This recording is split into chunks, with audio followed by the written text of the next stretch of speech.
পূর্ব বর্ধমান জেলার মঙ্গলকোটের কাশেমনগর BNTP girls high স্কুলের ছাত্রী স্বাগতা সরকার এই বছর মাধ্যমিকে 686 নম্বর পেয়ে রাজ্যে 10ম স্থান অধিকার করেছে। তার ইচ্ছা সে বড় হয়ে ডাক্তারি পড়বে। তার এই সফলতা এসেছে বিদ্যালয়ের শিক্ষিকা, গৃহশিক্ষক ও পরিবারের সকলের সহযোগিতায় বলে জানায় স্বাগতা। তার এই সাফল্যে পরিবার সহ এলাকাবাসীরা খুশি হয়েছেন। পূর্ব বর্ধমান জেলা সভাপতি তথা বিধায়ক রবীন্দ্রনাথ চ্যাটার্জি এবং মঙ্গলকোটের বিধায়ক অপূর্ব চৌধুরীর নির্দেশে জেলা সম্পাদক দিগন্ত পাল ও কাটোয়া মহকুমা তৃণমূল শিক্ষা সেলের অন্যতম নেতা সঞ্জয় সাহার সহযোগিতায় ছাত্রীর বাড়িতে গিয়ে সংবর্ধনা দিল। তার আগামী দিনের বা ভবিষ্যৎ জীবনের সাফল্য কামনা করেছেন শিক্ষকরা।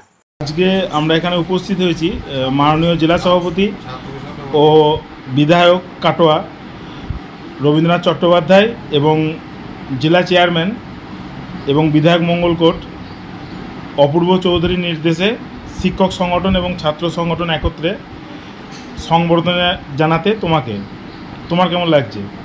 আমার খুবই ভালো লাগছে, সবাই এত সম্বর্ধনা জানাচ্ছে। তোমার নাম?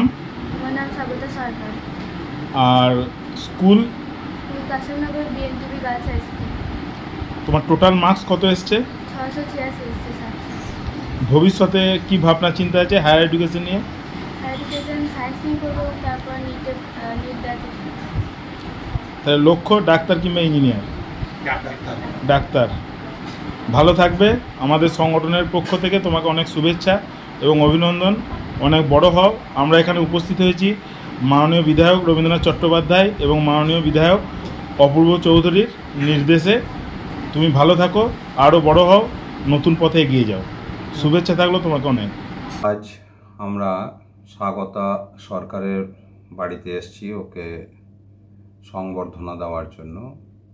ও 2025 সালের মাধ্যমিক পরীক্ষায় 10ম স্থান অধিকার করেছে এবং আমাদের কাটোয়া মহকুমাকে গর্বিত করেছে এবং ও আশা করছি ভবিষ্যৎ জীবন অনেক সাফল্যমণ্ডিত হয়ে উঠবে। আমাদের তৃণমূল শিক্ষক সংগঠনের পক্ষ থেকে ওকে আমরা আন্তরিকভাবে শুভেচ্ছা জানাই, যাতে ও ভবিষ্যৎ জীবনে আর উন্নতি করতে পারে, আরও ওর জীবন সাফল্যমণ্ডিত হয়, এই আশা আমরা রাখছি।